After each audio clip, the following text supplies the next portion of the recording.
Hi, folks. Talkin' Baseball's back again. This is Season 7, Episode 9, brought to you from the Passios building once again. Happy holidays, everyone. We are heading into Thanksgiving and Christmas season right now. Baseball season is over, but we still wanted to talk to you and share some of our baseball thoughts to keep you warm as the weather gets cooler. That's right.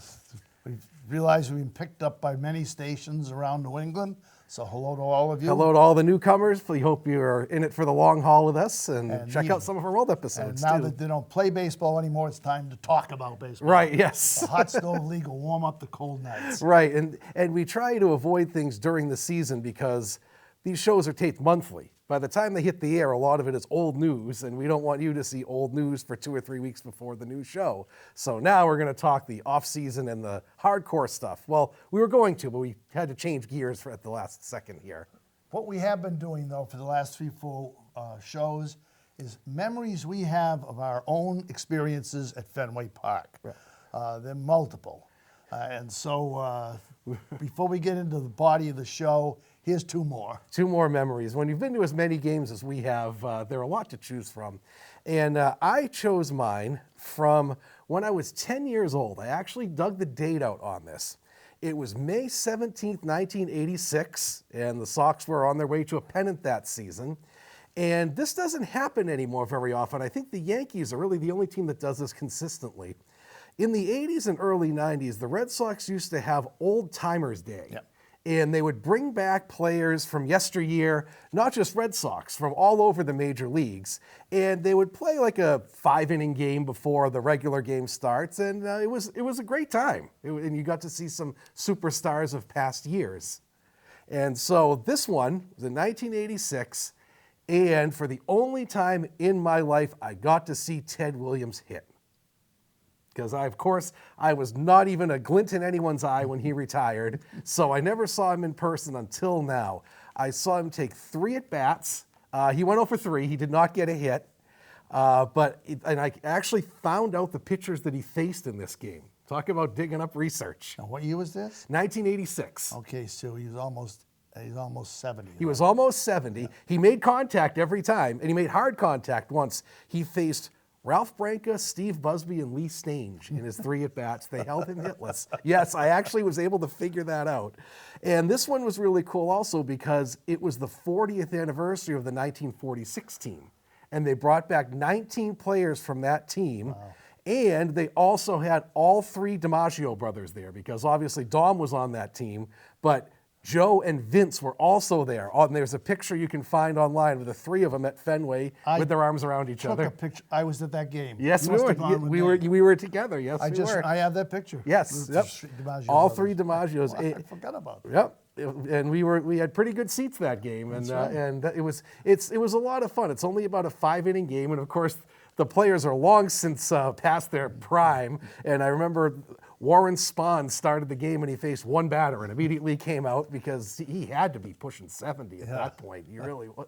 Right. But it was a blast to see some of the names that I'd never seen in person. And of course, this was 1986 before MLB Network and ESPN even really was hitting its stride. And so I'd only see these guys in pictures. You know, they didn't have YouTube then, so where you could watch old clips of guys playing. So that was really cool. That put it in perspective as a 10-year-old that there was a lot of history to the game before I was around, before I came to be. Well, I was around. I saw Ted Williams hit 11 home runs. Right. So there you go.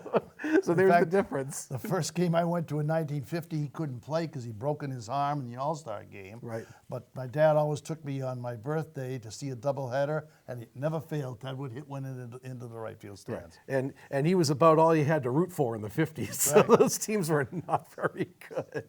Well, they had good offense and no pitching. But that's my Fenway memory. Right. And I wish they do something like that. I'm sure nowadays with contracts and things like that, that's a lot harder to do because a lot of guys are under, they have agents and they're supposed to get paid and things like that. But then they just sort of gathered up a bunch of guys and played the game. They've had a couple times, though, they brought back all the old Red Sox. Yes, right, right.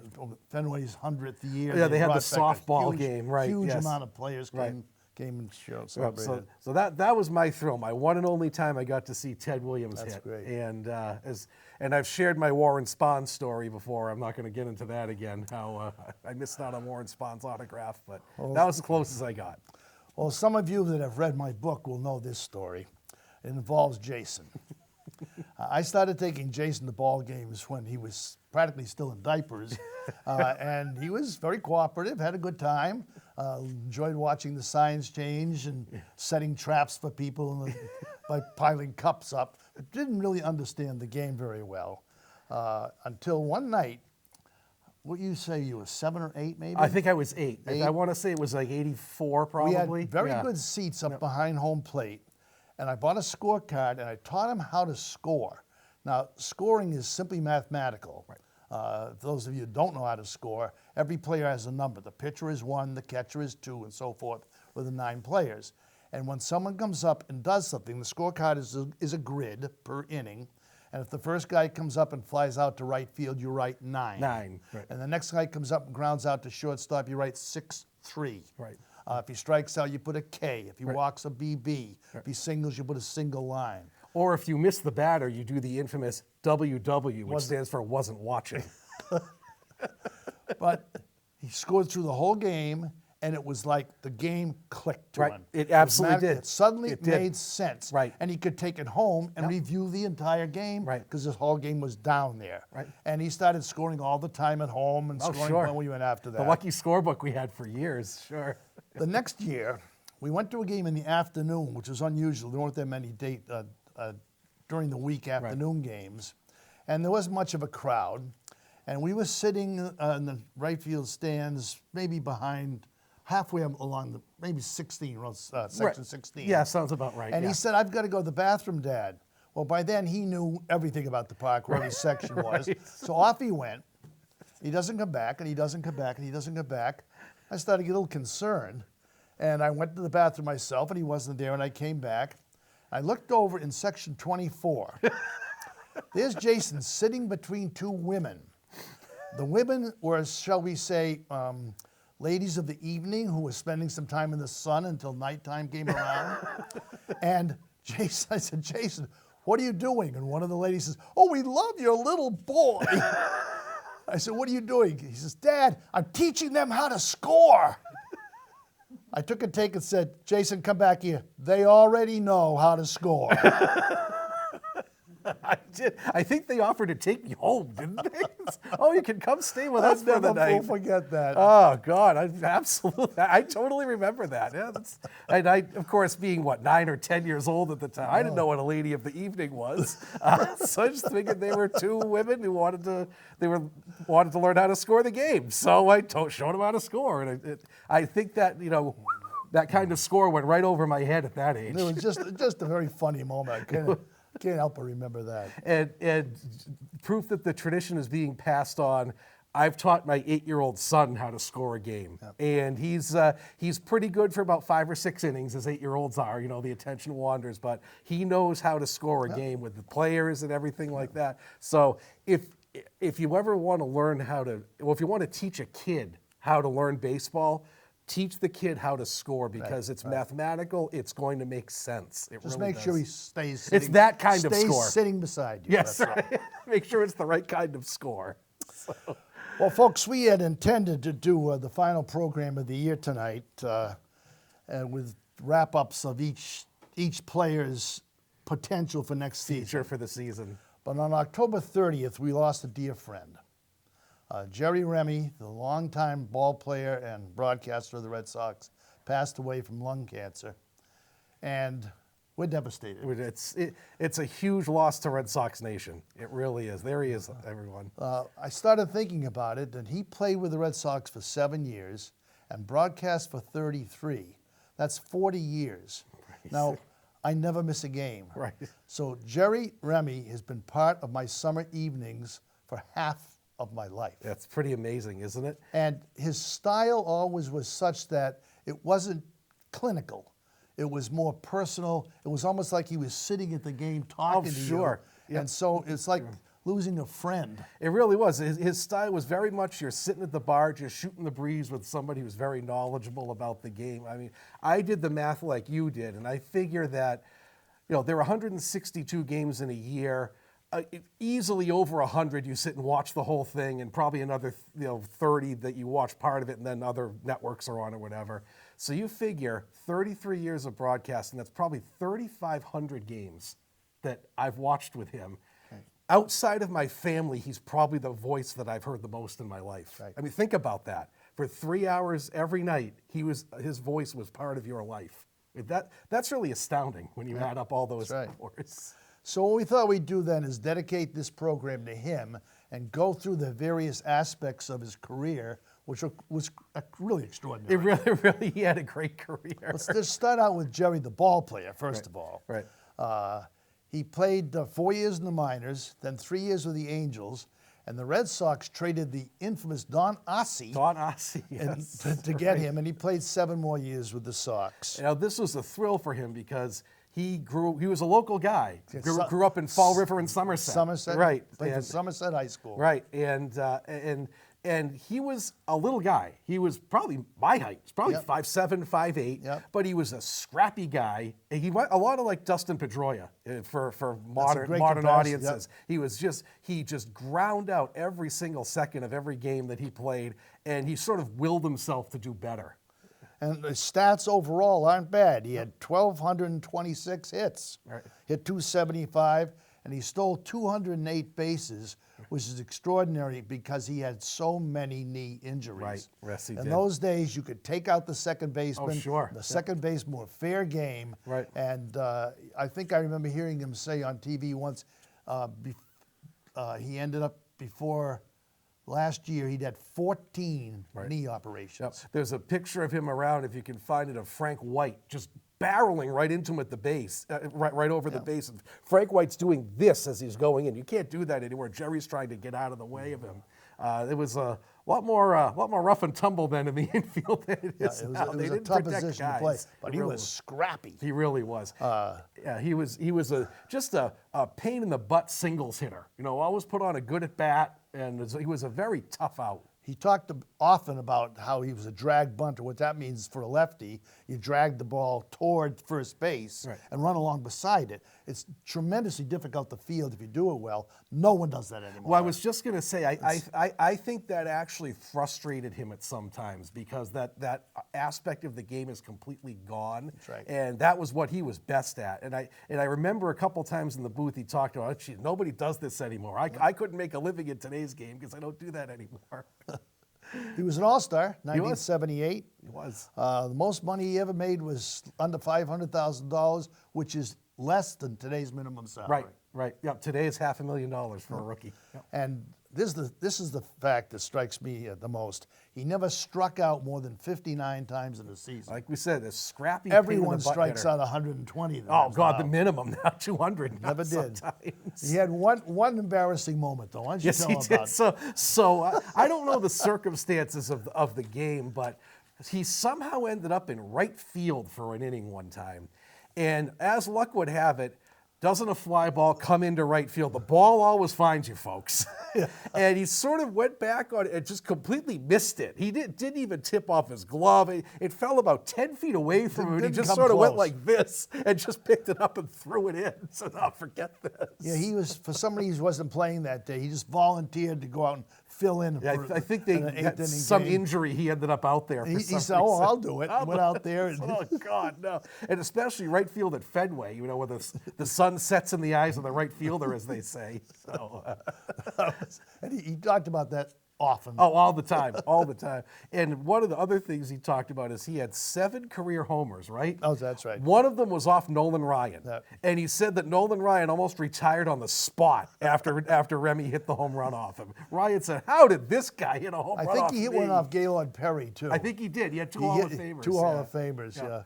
And I don't think he had any in his last 5 or 6 years he played. No. He went away from driving the ball to, like you said, bunting and singles and soft contact. Your legs are where you get your power, and his legs were gone. Right. So you had to rely on guile. Right, exactly. Yeah. Yeah, and if you remember, I think there's video of this play that exists. The first time he messed up his knee, he was sliding into home plate, if you remember, and he slid right into the catcher, which again, the catcher could stand in front of home plate Right, at he that could block time. the plate. And the catcher blocked the plate, and you just see his leg go like this, the wrong way, and he grabs his knee and starts rolling around, and Jim Rice picks him up.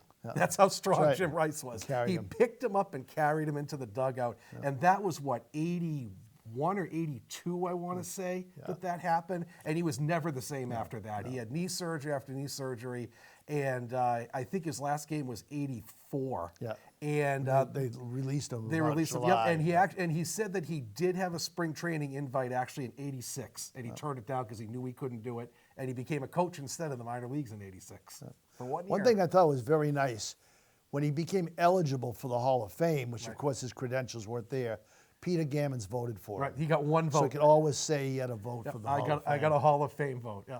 And Peter Gammons, he just came out with an article. He justified that. He said, "Look, I didn't leave anybody off who was deserving. I wanted Jerry to get a vote because of the person he was." Okay. Well, Jerry came within maybe 3 inches of becoming an iconic ball player in Boston. This ball game, We've talked about it, which we many talked about times. before, and because I went to it, it made it all the more personal. In 1978, the Red Sox and Yankees tied for first place, and they flipped the coin, and much to George Steinbrenner's dismay, Boston got the home field to play at home. And this is the famous game, of course, where Bucky Dent got a home run. Yeah. So the game was 2-0. Dent hits a 3-run homer in the last of the sixth.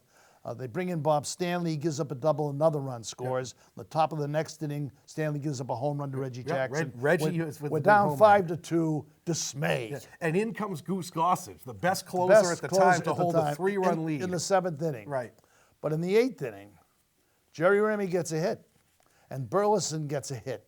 And then Fisk and Yaz knocked those two guys in. It's 5-4. 5-4, and It's the comeback is 5-4. happening. And so here's a picture of the most famous moment I've ever seen in Fenway. Yep.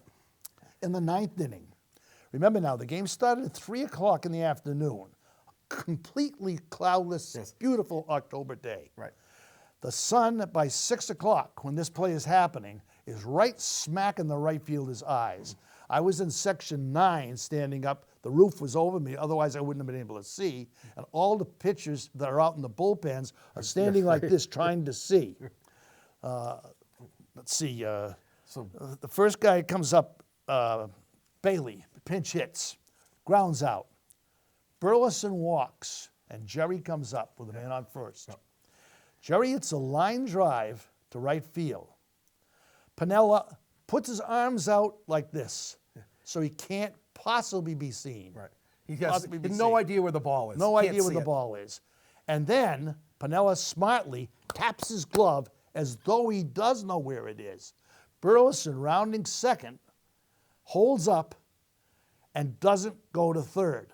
At the last second, Piniella lunges and grabs the ball and throws it back in and holds Burleson at second base. And Remy gets a single. The chances of him lunging and catching that ball were 1 in a million. Oh. It was a blind stab. If you ever see the game, it's like it's white. When the camera goes to white field, the screen goes white because you can't see this. The sunlight is actually so baked into right field. And you see Piniella go like this, and at the last second, he kind of just goes He like stabs at the ball. behind him. The ball is behind him Yep. and happened to get it. If that ball goes by Piniella, it goes all the way to the right field wall. Burleson scores. Remy has at least a triple. At least a triple, if not an inside the park Maybe homer. possibly inside the park home run. And the next batter, Jim Rice flies out. Remy scores. We win. Yep. That was So he was that far away from being the next mayor of Boston. He really If was. they had beaten the Yankees in the last of the And ninth, he gets hits in the 8th and And- 9th inning off Gossage to keep two-run rallies. And find the clip. And everybody talks about, we've said before, Bucky did. Reggie and Piniella were the difference in that game. just bring the picture up for one last second here. So you can see. So Now, there. see, On the very, very right side of the picture, that's Jerry leading off. Leading off Over at on first. third base, that's Burleson. Gossage is throwing the pitch to Yastrzemski, who is about to pop it up and end the game. Nobody else has this picture. You can even see section 9, the sign hanging right in the picture. Because of the there. angle that I was at, I was able to catch that moment. Yep. And that was the moment that broke every heart in New England. Right. But Jerry came so close. He would have been the ultimate. He would have been Poppy before Poppy for Mr. right. Clutch. That's right. So, I'll never forget so that. he almost had an iconic moment as a player before he even became a broadcaster That's in right. Boston. So we all knew who Jerry was before he even came in the booth.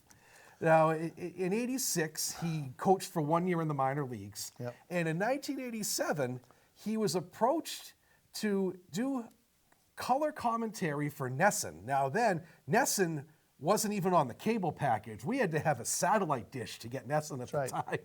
So it wasn't like today when the MLB network and you have all your cable selections and all. You know, it was TV 38 for probably half the games, Yep. and then Nesson was the other half. Right. And he got approached to do the Nesson games. He started with Ned Martin, and Nesson rebroadcast this very first game that he ever broadcast with Ned Martin, and he's wearing his 80s sweater, and he has his mustache, which was huge. And long curly hair. long curly hair. And he has said many times for the first year he was terrified. Yep, I didn't know what the hell I was Yep, doing. he said, I had no clue. I No just clue winged what it. to do. And Ned Martin nursed him along through it. Right. And I watched the first game they showed it just recently. They did, they rebroadcast And he it. wasn't bad. No, not at all. But he certainly wasn't what he became. No, there wasn't any of the banter yet. You could tell he was still getting his footing. And so he moved on from Ned Martin, and then I remember Bob Kurtz he had for a year or Little two while. in the early 90s when the team was terrible. And so was Bob Kurtz. And so was Bob Kurtz. Well, Bob Kurtz was a hockey guy. He was right. not a Red Sox guy. He's still broadcast for the Minnesota Wild right now, almost 30 years later. No, that's so good. that was a mismatch in the booth. But Remy really came into his own in the early 2000s when he was paired with Sean McDonough. Sean McDonough, son of Will McDonough, the great Boston sports writer, was a heck of an announcer. And still is. still if you is. ever listen to WEEI, he still does games on there. It is a treat to listen to him broadcast a game. But what we really like to focus on is Wally. Well, Now, my wife and I Here we were are, at the game. Wally. Yes. We were at the game when Wally first appeared out of the wall. Now, the Red Sox fans were so sick of things like the Philly Fanatic and Right. all this kind of Right, stuff right. that they hated the idea of mascots. And I can remember now here's the Red Sox new mascot, Wally. Boo! He's coming, get it? He's coming out of the wall. Yes, Wally. And we all booed him. we hated thought this we don't stupid want mascot. a stupid mascot We don't coming need on. this, come on. Well, what Jerry did was he got a little miniature Wally, Just like this right like here. this one I have here, and put it in the booth and talked about him as though he were real. Yes, the adventures of The Wally. adventures of Wally. And every day, Wally would do something, and usually it was bad. Oh, yeah. Wally had been out the night before, and he didn't make the pregame warm-up. Right. Or they put Wally in different parts of the park. Oh, yeah. Right. Yeah, and Wally had a crush on Kerry Lee Halkett, the anchor, the news anchor at the time. Remember, he used to go and hang her picture up and look at her. And they talked about how he went across the street over to the House of Blues and partied the night before. And one time he got hit by a foul, and then got down the screen, and they had to pull him up off the Oh, screen. yeah, and he had a bandage on after that, like he broke his arm. And he had And he turned him into a complete character, and he became beloved because of that. Right, Remy and McDonough made Wally cool. made Wally cool. They were 100% responsible for that. And it was every night it was a new thing, and they had some story about it. And he called him Walter, too. Yes. Walter's not feeling very good today. Or you keep him in a bag. Yeah, right.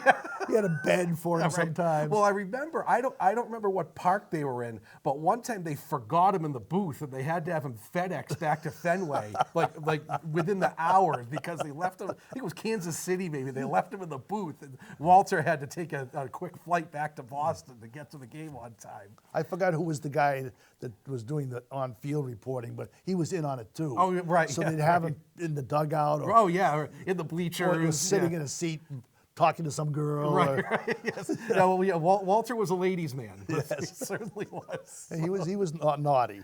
So all of a sudden, the real Wally became as he is today. Everybody loves Walt. Right, but at the time, we did not want to But stick it a mask was on. totally due to Jerry and Absolutely. Sean. Absolutely. Absolutely was.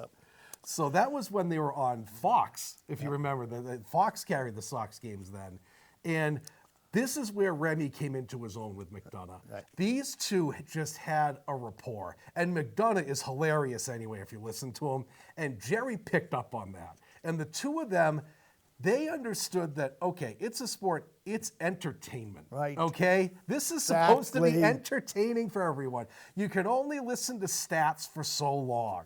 You know, especially in a blowout game, you have to keep viewers entertained. You know, if they're losing 12-1 in the 6th inning, people are going to start to change the channel unless you come up with something to keep them glued to the TV. And that's what they were so good at. That's right. Well, then, when he really got good at it was when he got teamed with Don Orsillo. Don Orsillo. Don, we miss you to this day. We wish you were still with the This Red Sox. team- Look at this.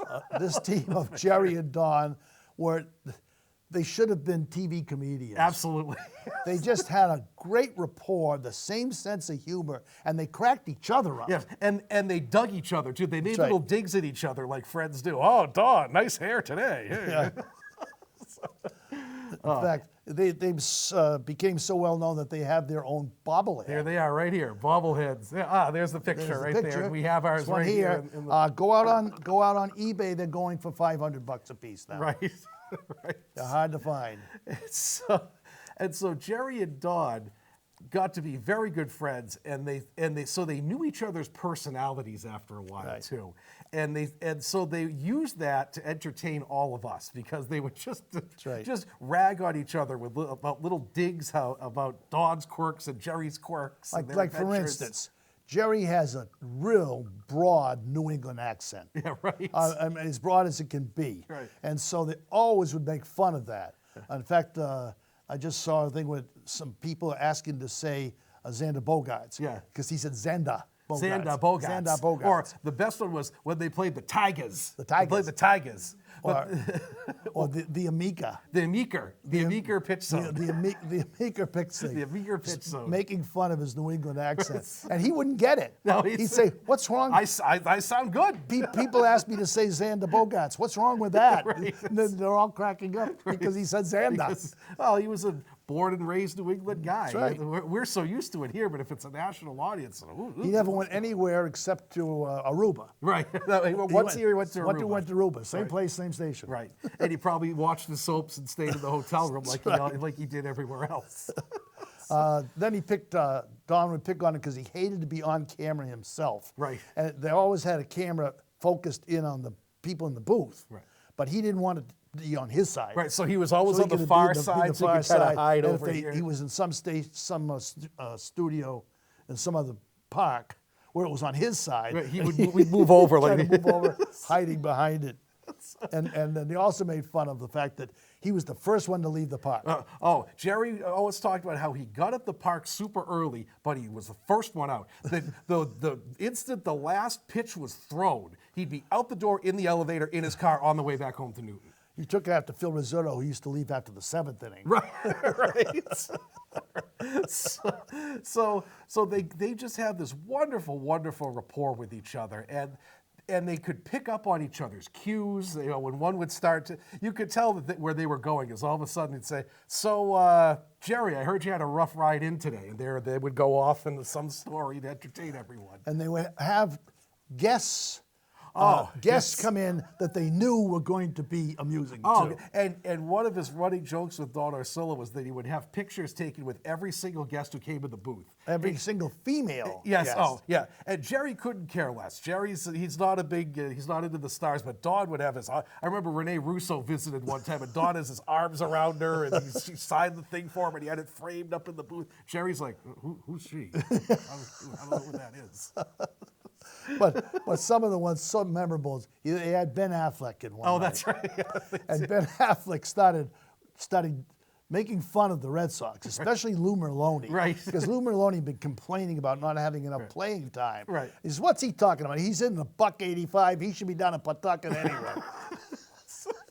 But the best one ever, you can get this on YouTube. They had Lenny Clark and Dennis Leary in the booth with them one time. That was And great. it was pants-wettingly funny. Like Jerry and Don couldn't keep it together in the booth. They were just they just let Lenny go on forever. And of course, this is to get too off a tangent, but this is about when Mel Gibson had that problem with his anti-Semitic comments that he made. When he was and arrested. Lenny Clark found out that Euclid was Jewish. And that's all he needed. For the next half inning, he'd say, "Take that, Mel Gibson." Euclid made some great play. There we go. Take that, Mel Gibson. And then he said, and Gabe Kapler is Jewish. Oh, yes, right. too. Gabe Kapler is Two Jewish people in Red Sox. Take that, Gabe Kapler. Take that. Come on, Gabe. Come on, Kevin. All right, Mel, how do you like that, Mel? And it was for half an inning. Lenny Clark just went And on this they tangent. couldn't talk about the game. And They couldn't announce. They were laughing so hard. And all you could hear was wheezing because they were trying to desperately mute the mic so they could crack up, and they couldn't keep it together. That's on YouTube, too. Go find that somewhere. It is absolutely hilarious. So what we did was, YouTube has all these hysterical moments of theirs. Right. We picked arbitrarily the top 10. Right, yeah, right. The top 10 funny moments. Yeah. And if you haven't seen them, we'll describe them a little bit. I can't. We have more than 10, actually. Well, do you want to start or do you want me to start? I'll start. Okay, good. Okay.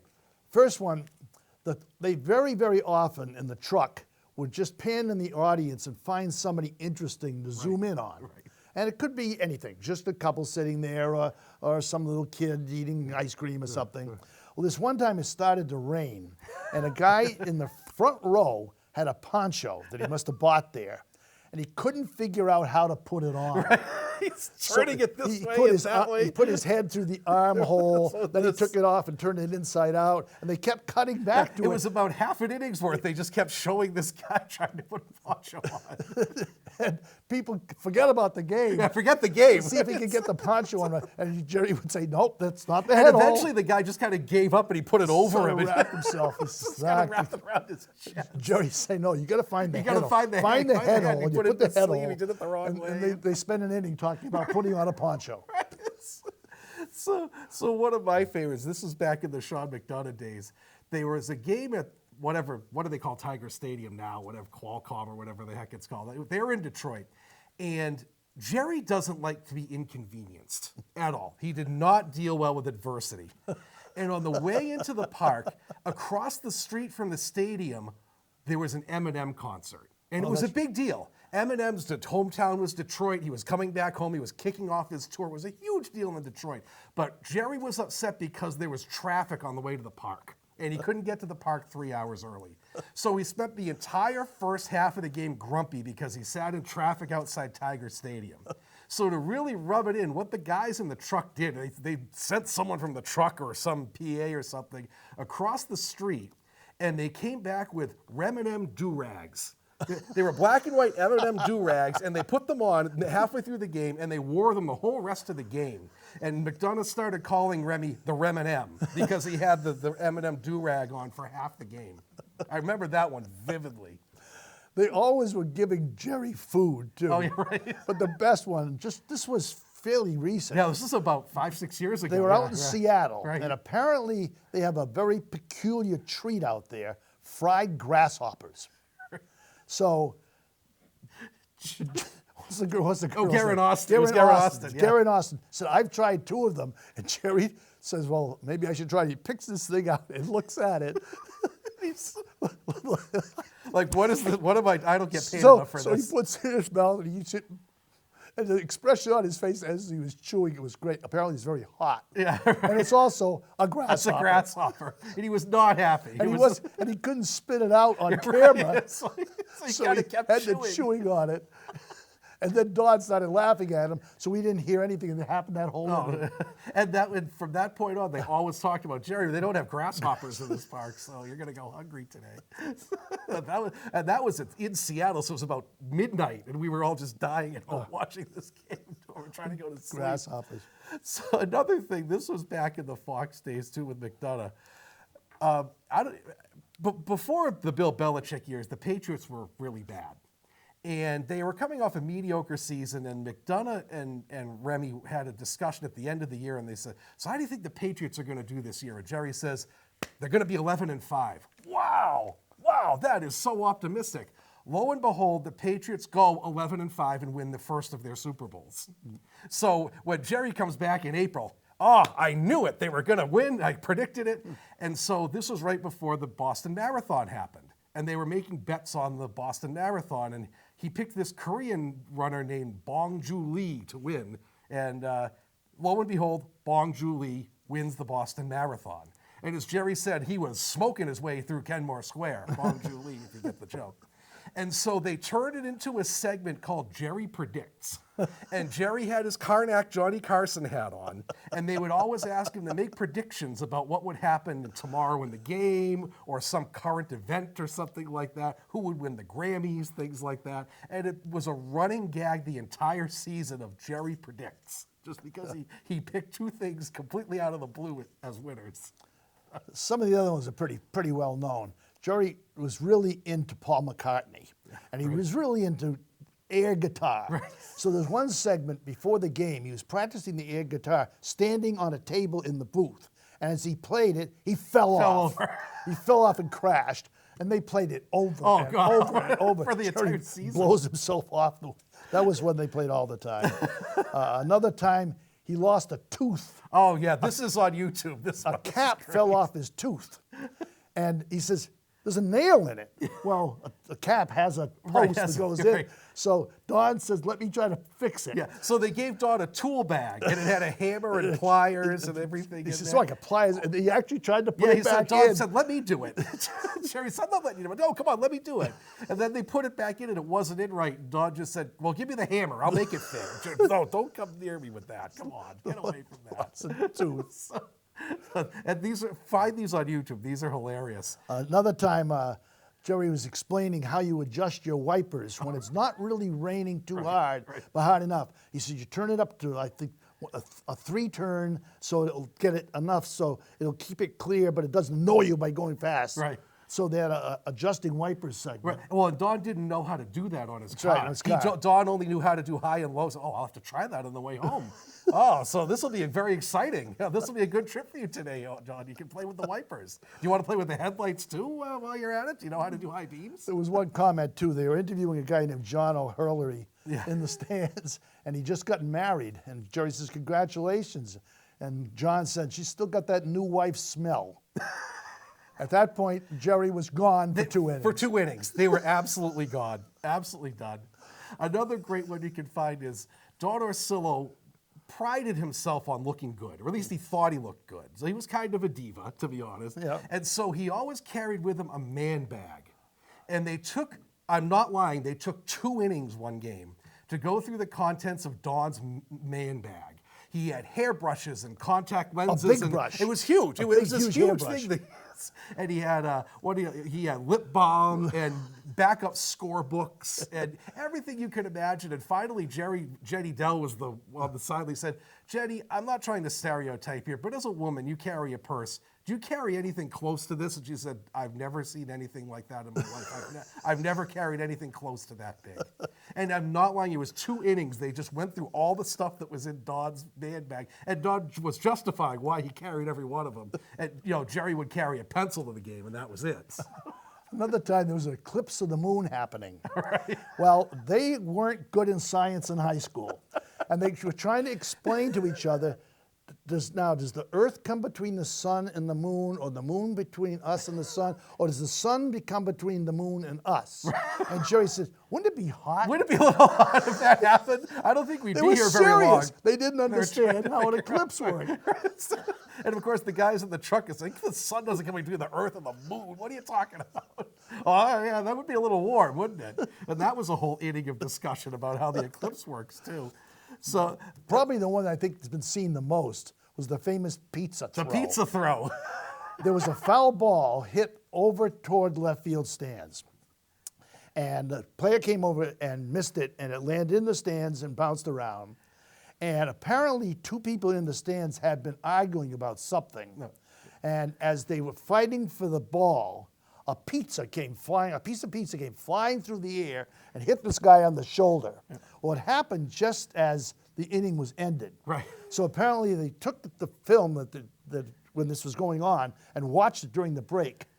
and Jerry freaked out about this flying pizza. The flying pizza. Well, the fielder came in to make the play, and it was two guys, and they each had 2 beers, of course. Yes, so the fielder knocked the beers, so they're covered in beer, and then you see this pizza place just come in and hit the guy. Flying through the air, hit the guy. And Jerry says, "Oh, I don't have my telestrator, but here comes the pizza." And the pizza slice would just fly in and hit the guy. Why would you do that? It's a perfectly good pizza. Yeah, right. If I paid $8 for a slice, why would I ruin it? Why would you throw a pizza? What would compel you to say, "Honey, I'm going to the ballpark today, and I'm going to throw pizza at some guy"? What would compel you to say that? And they showed that over and over again. And so there was the other really, really famous one where they totally lost it is, I think, it was at Fenway. They were showing 4 people. It was 2 couples in the stands. This is the best. And they said, "Oh, there's 2 very lovely couples enjoying the game." And right before they're about to cut away, one of the men reaches over to the woman next to him and just does this. Just a complete grab right of the anatomy. And it cut away. And Jerry says, "Whoops." It was just, they were showing some people enjoying the game. And the 2, they maybe 25? Yeah, oh yeah. And pleasant, well-dressed people. He just reached over and grabbed her. And Jerry says, "Whoops." And then there's silence. It's absolute silence after whoops. For about a minute. And then finally you hear this. and I remember it was Nick Marquez, and Don tries to say, "And here's strike 1 to Marquez," and he can't hold it together. And there's absolute silence for about the next 3 pitches because they can't hold it together. And then finally he says, "This is supposed to be a family show." And I think Jerry didn't even come in the whole rest of the inning. He couldn't keep it together. Don bravely tried to soldier on. Hysterical about that. And that's on YouTube too. If you see that, that's a classic one. Well, we'll let Jerry tell you about his famous one. This one clip from YouTube. He was being interviewed in Maine, and somebody asked him a question. What was his funniest moment? And this is what he had to say. Peggy from Levan has our next question. Jerry, I want to welcome you to Bangor again. Thank you. I think I speak for everyone here when the funnest part of the game watching on TV is when you get into those laughing fits that you can't get through the entire game with Don. What's the funniest story you can come up with here? Well, I got a couple I can't tell you. I know. I remember one of those. I tell you, there have been so many of them, and we don't go into a game saying, this is going to happen tonight, and we're going to say this and try to make people. It just happens at the ballpark. We got cameras all over the place that are picking stuff up in the crowd. Something might happen into the booth. I'll tell you one funny story that it's one of my favorites. And we were doing an interview, and we do a lot of interviews in the booth. And so the person that we're interviewing generally stands right between us. So Don and I were doing an interview with this gentleman. He was some kind of scholar or whatever he was. I don't know what he was, but he had his shirt buttoned down about halfway. So we're all standing. And one of the tricks that we use with, my play-by-play person is, we'll look at each other. Like if I have a question, I'll look at him like I got the next question, or he'll look at me. So we're standing there, and Don's asking all the questions, and I'm going, why the hell am I not getting to ask a question? Well, then I realized this guy had his shirt buttoned down, and he had chest hair that was coming out to here. It's a true story. True story. It was flowing so far out that we couldn't see each other. So I get... No lie. So finally, I'm looking at this guy's chest hair, and I can't see Don. So I took a big step forward, and I went, I got the next question. So well, after I did that, Arcilla was cracking up, and we couldn't finish the interview. We could not finish the interview. We were laughing so hard, but there's so many things that happen. It's just crazy, but it's hard to pick one. The pizza throw thing was great. That was great. My tooth fell out one time. I was just talking to Don, and my tooth fell out, and it's on a table, and so I didn't know what to do. So he starts going for hammers and chisels and everything, trying to put the thing back in my mouth. Crazy stuff like that. But the guy with the chest hair, I'll never forget, because we could not see each other. And I was wondering why he wasn't let me out, because he couldn't see me. I hope that guy shaved, got a man shave, after it was over. Now, what other broadcaster can you think of where you can name all these different moments in their career that are unforgettable? And I can entertain myself for a whole afternoon just watching clips on YouTube of Jerry. And especially the last few years when he and Eckersley got in the booth together, it was just a treat to listen to them. They talk about chest moss, as they called it, referring to chest hair. But they talk about all the times they were playing on the same team, and they had this old school perspective, and they were funny too. But they could also be serious when they wanted to, and really, really dig deep into the aspects of what they were watching. Well, we got a lot of material here, so let's talk about Jerry the entrepreneur. Oh yes. He started selling scorecards. He would keep score, and then you could buy a scorecard and he would sign it for you. Oh, there it is, right Here's there. one to Cave 17, best wishes, Jerry Remy. And it's a game that I ordered from him because Ortiz hit 2 home runs in the game. You can't read his writing. It's impossible. No, it's pretty bad. It's possible. It's really but it was just something he would do. What a nice way to make money. And I think part of it went to charity too. Oh, here it is right here. Here's my frame There copy it is. right here. I think he got half and half went to the Jimmy Fund or something Yep, like that. yep. It was also a fundraiser. Then he started the hot dog stand. No, Remy's hot dog stand. Remy's right. hot dog stand. Down at the end, Jersey Street didn't used to be blocked off, of Right, course. right. So at the very end where the Nessens stand is set up, he started a hot dog stand. And it was a hot dog stand. Oh, what? Yeah, right. It was just selling hot dogs. And it made money too. And it made money. And he was down there a lot. Right. And he would go visit to see how his hot dog stand was doing. Right. And so we got a picture of. Oh, there he is, right there's- at the hot dog stand. And he was very gracious, coming around to talk to everybody. And Dawn would come down too. And there's a picture of my wife with Dawn as well. Yeah, and there we go. But they'd just hang out with the people. It was just what that became, thanks to probably some other high finance entrepreneurs. Oh, I'm sure. Were Jerry's restaurant, Right. which was just in the old Howard Johnson's behind there, which became a real high class, Right. 5-star restaurant. It was expensive, but they had like 40 huge televisions there. Right, and they had a full every tap beer you could imagine in the place. Became and quite a thing. He had another one out at the airport. Right. Another one, I think, down in Fall River. He did, yeah. And so he became a restaurateur Right. For quite a while. Then he started the Remy Report. The Remy Report, which was an online group to discuss the game that he ran. And he also became president of Red Sox Nation, which we're going to talk about in a minute. Right. And he also wrote some books. He wrote did. 5 books about Wally. Right, he was a kid's author. Children's Who would have books. thought He that? became kids' authors. So he had all these outside lines going. And we had the chance to meet him a few times. You saw the one just now on the hot dog stand. But the first time we met him, Deb and I went to the opening series in Texas to see a game. And Texas, this hotel is right next to the park. So all the players stay there.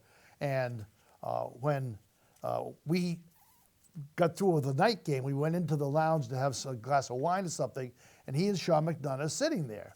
We started talking to him, and then rode up in the elevator with him. He said, "You guys live around here?" He said, "No, we're from Boston." I said, "No, we're not from Boston. We're from the middle of Massachusetts." He said, "You came all the way down here to see this game?" I said, "Yes." That was the start of Red Sox Nation. Because now everybody does that. Right, of Follow course. the team on the road. Absolutely. But he was astounded that we would actually make that trip to go all the way to Texas to watch the Red Sox. Right. And then later on, he became the president of Red Sox Nation. Right. It was a card-carrying thing. You get into the park early, you get discounts. Oh, sure, Did yeah. quite a business. Oh, yeah. Well, yep.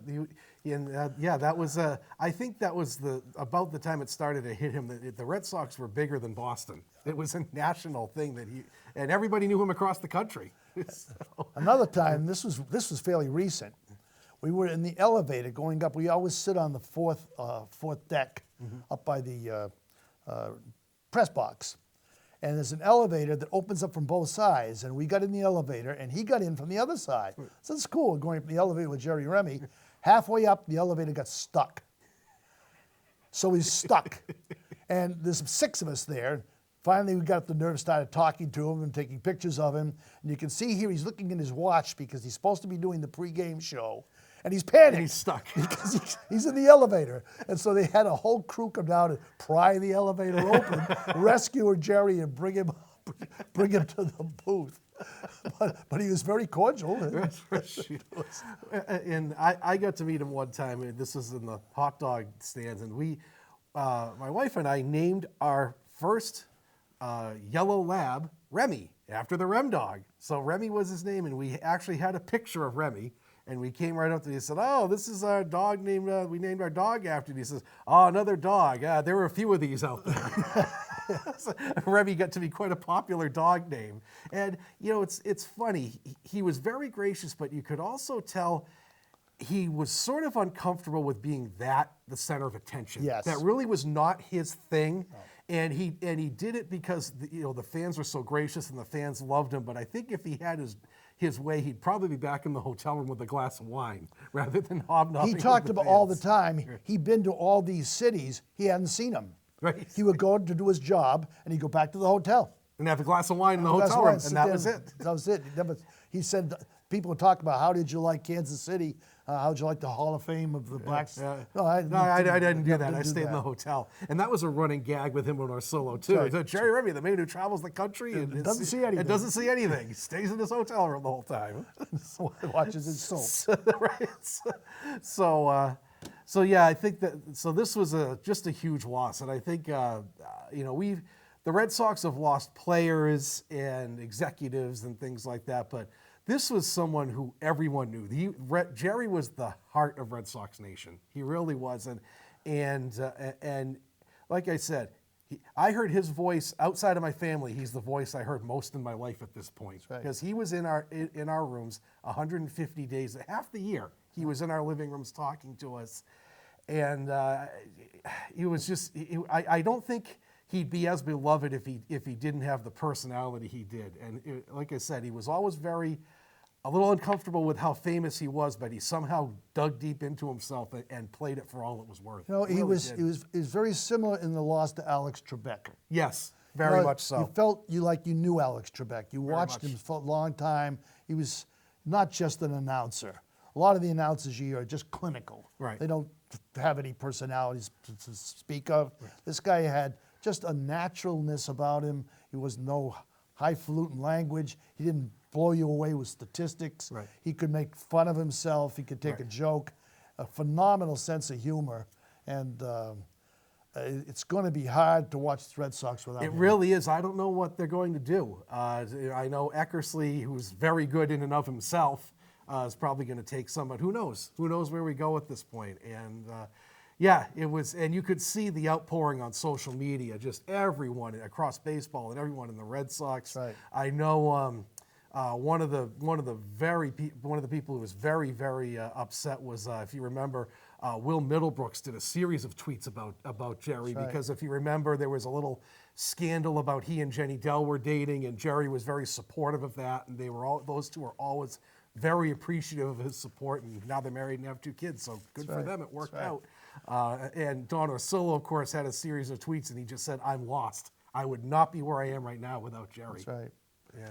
And at his funeral, they had a funeral for him in Waltham, just for people to come and visit.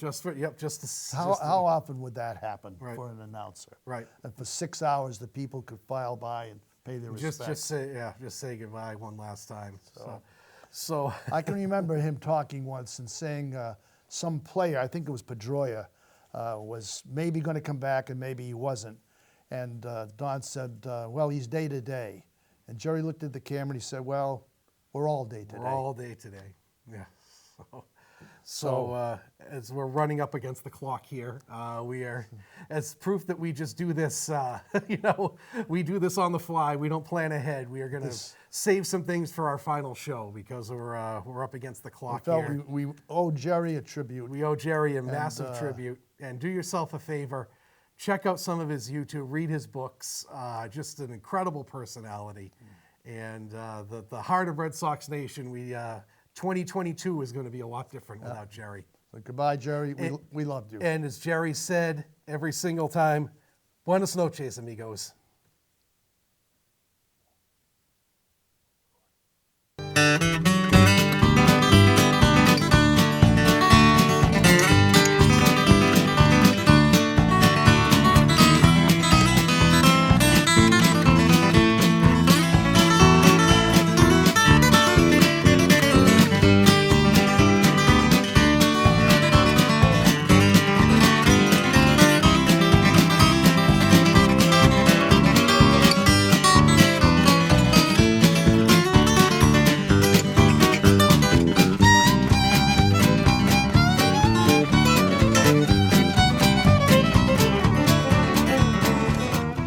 Thank you for watching another outstanding program provided to you by Lunenburg Public Access.